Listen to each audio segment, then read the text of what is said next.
কিসমত বেল্টু দুই বন্ধু, দুইজনই নতুন নতুন কলেজে উঠেছে। দুইজনের চেহারা খারাপ না, একজন সালমান খান আর একজন ববি দেওয়াল। এই সুন্দরী মেয়েটির নাম হচ্ছে ময়না। এ বেল্টু আর কিসমতের সাথে একই কলেজে একই ক্লাসে পড়াশোনা করে। বেল্টু কিসমত অনেকদিন ধরে চেষ্টা করছে এর সাথে বন্ধুত্ব করার, কিন্তু বন্ধুত্বটা করে হওয়া ওঠেনি। বেল্টু এদিক থেকে একটু এগিয়ে, সালমান খান তো, সে হাঁটছে আর চিন্তা করছে কিভাবে ময়নার সাথে বন্ধুত্ব করা যায়। কিসমত ভাইও এদিকে একটু চান্স নেওয়ার চেষ্টা করছেন, আসলে কি করা যায় তিনিও ভাবছেন। তিনি আবার একটু বিদ্বান টাইপের। ক্লাস শেষ হওয়ার পর ময়না বাসার উদ্দেশ্যে রওনা শুরু করেছে। আমাদের সালমান খানও এবার একটা কিছু বলে ফেলবে।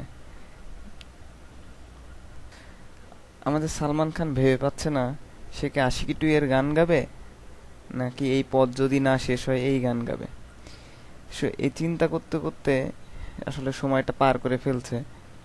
যদি সে এই আশিকি টু এর গান কিংবা এই পথ যদি শেষ না হয় এই টাইপের কোনো একটা গান গেয়ে বন্ধুত্বটা স্থাপন করতে পারে, তাহলে তার একটা খুব ভালো কাজ হয়ে যাচ্ছে, সে একটা ভালো বান্ধবী পাচ্ছে।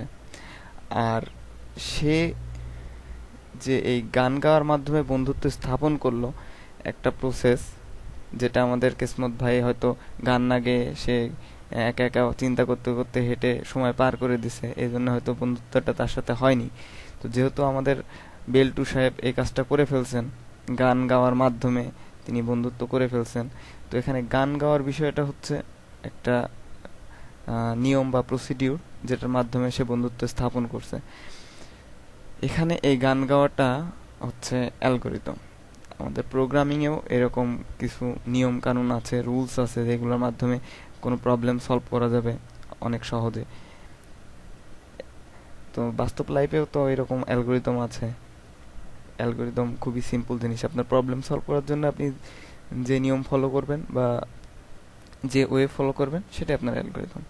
ধন্যবাদ।